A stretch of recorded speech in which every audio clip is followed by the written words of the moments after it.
Hello friends, I am Disha Surani along with my colleagues Radhika Parmeshwaran and Krutika Parmar, and today we are going to discuss about one of the crucial cybersecurity concerns called spamming.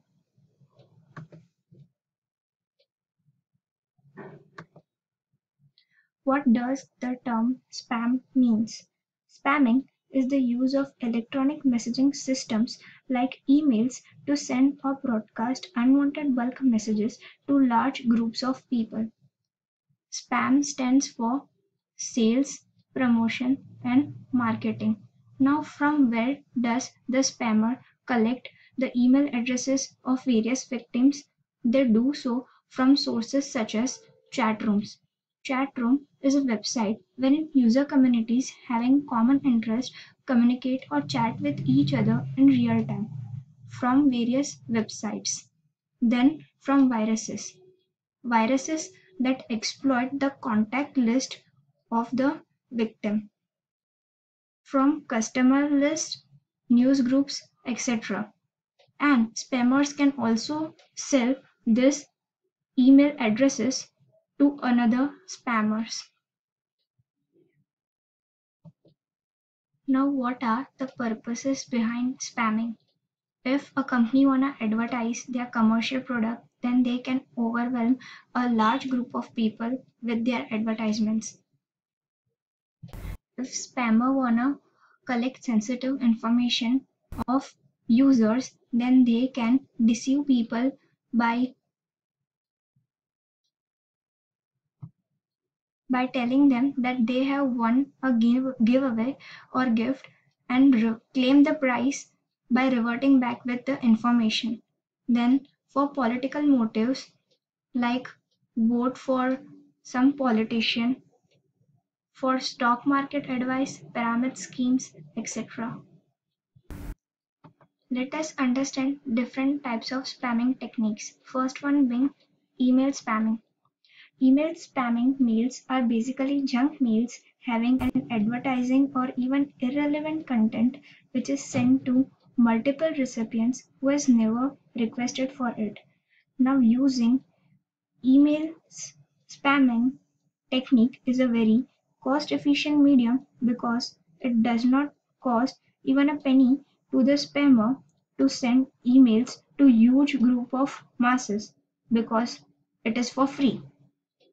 If the recipients of spam messages purchases the advertised product, then it helps spammers in making money. Thus, email spamming helps spammer in gaining economic benefits. Email spam messages causes the problems of virus and phishing. This is how a malicious virus embedded email spam would look like. Spammers can use attractive title slogans like make money fast so as to make victim fall prey to downloading the attached file having virus and hence making the user's system installing virus into itself. The installed virus has the harmful potential to modify the user's system's data, to erase hard drive disk, to use available memory, or to bring system to the halt. Now not every person are silly enough to believe such claims. Some smart people cannot be tricked that easily. So for such rational thinking people, the tactics of phishing is used, wherein the attacker disguises himself as a trusted source to fool victim. This is how a email spamming phishing message would look like. It looks like this message is received from a trusted source of Amazon website, but when noticed keenly, the A of Amazon is missing here. Then also the greeting is done in a generic form. It is but obvious that Amazon would be having the list of names of the various clans he has. But here a generic greeting is been done. Then also one link is been embedded into this email phishing message. This link would redirect the victim to some another website which would ask the victim to submit various sensitive information, or this link would redirect the victim and make him install some viruses by using the social engineering phishing technique. Social networking spamming technique. In this, renowned social networking sites such as Facebook can be used to gain more likes for the content which is irrelevant, or or to flood the comment section of various FB account holders with false advertisement. The term "likebait" is the technique to get more likes. An example of this would be a post wherein it would have asked, "Give us a like if you love cookie," knowing that most of the people loves cookie, and likes gained in such a way don't actually reflect the quality of the content. Flooding the comment sections of people with false claims such as lose weight in few days and also apply for some position which is vacant is also another way of social networking spamming. Video sharing site spam can be tar- can be done on renowned platforms such as YouTube, in which the spammer can use attractive thumbnails with having some attractive titles and make people click or visit the link. Now, this term is called clickbait, like it was likebait in Facebook. Using such thumbnails or titles deceives the people when the actual content of the video ends up being totally non-related or different. Such false video links can redirect victim to some another video, helping the fake video make currency because more the views, the greater revenue the video makes.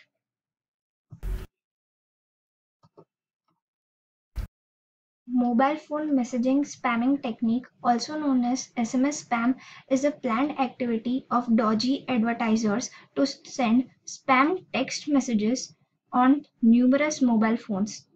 This can be mainly frustrating to customers whose inbox get flooded with spam messages. However, this is not a cost efficient technique for spamming because it would cost the spammer money to send per message, per SMS. Last form of spamming technique is done on search engines, which is called as spamdexing technique. Now, spamdexing is a word which is derived from spam and indexing. It refers to the practice of socially optimizing your website to the top global position. SEO stands for Search Engine Optimization. It is a art of having a website optimized or attractive to the major search engines for optimal indexing. Spamdexing, on the other hand, violates this ethics of SEO. Spamdexing is the practice of creating websites that will be illegitimately indexed with a high position in the search engines. So guys, let's see about the security implications of spam. The first point here is unwanted spam messages eat up a tremendous amount of space. So we all know that spam is currently the biggest consumer of any unnecessary bandwidth on internet. There is always this risk that users receiving huge numbers of unsolicited emails and they becoming even more complacent at that very moment. Then large number of messages coming in network can overload the and create DOS condition leading to serious email system downtime. So DOS is a condition basically where denial of service, like that user cannot access that site. Consequences: email system unavailability, improper message send receive. The next point, network intrusions along with malware, viruses, and everything. The worst thing a user can do when they receive spam is reply asking for their name to be removed from the list. So, in that way, unfortunately, spammers do not adhere to that or respect the Data Protection Act. Some of the spam is actually social engineering at work. So guys, let's see about the anti-spamming techniques. So the discretion. So discretion is basically sharing an email address only among a limited group of correspondence. Is a way to only limit the chance that the address will be harvested and targeted by the spam. Next is disable HTML in email. So many modern day programs and all web incorporate web browser functionalities such as the display of HTML. Avoiding or disabling this feature does not help avoid spam. It may, however, be useful to avoid some problems if a user opens a spam message, offensive image, or being tracked by webbugs, or being targeted by JavaScript or attacks upon security vulnerabilities in the HTML render. And many clients do not automatically download and display HTML. Images and attachments are thereby a huge risk. The next step is avoid responding to spam. So many people just respond to mails or something which is not sure from where it has come, or the sender is some unknown or not known to us. Then reporting spam. So tracking down a spammer and reporting the offense can lead to spammer's service being terminated. So it is basically a difficult task to track down the spammer. And while there are some online tools such as Spamcock and Network Abuse to assist, historically reporting spam in this way has not played a large part in abetting the spam, since the spammers simply move their operation in like networks or IP addresses. And the last point is install anti-spam software. So basically you just have to install, there are many anti-spam software available in market. So in this way you can protect. Do's and don'ts. Some of the measures to control spamming are: complain effectively, use an ISP that uses maps, protect your email address, use me@privacy.net when giving an address, munge or use a throwaway address on Usenet. That is, never reveal your email address on your website. If you have a website, putting your email address on it, it will be easy for the on a spam bot that is harvesting addresses. You could use a web contact from instead. Munging, a simple but effective technique where you present your address in a way that people can easily work out but which will fool spam bots. They will look for a pattern such as a@b.com. Writing the address as a@b.com would probably evade them. Never respond to remove instructions unless you really subscribe to their list. Don't fight abuse with abuse. Don't assume the address the spam seemed to come from is really where it came from. Never buy from spammers. And next is conclusion. Arms race between spammers and anti-spam techniques. Effective and efficient use of various anti-spam techniques as discussed can make spamming less profitable and can prove a way to help fight spam. Various anti-spam techniques are used to prevent email spam.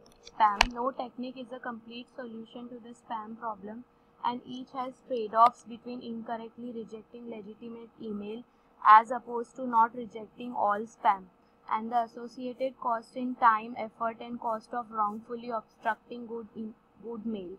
Anti-spam techniques can be broken into 4 broad categories: those that require actions by individuals, those that can be automated by email administrators, those that can be automated by email senders, and those employed by researchers and law enforcement officials.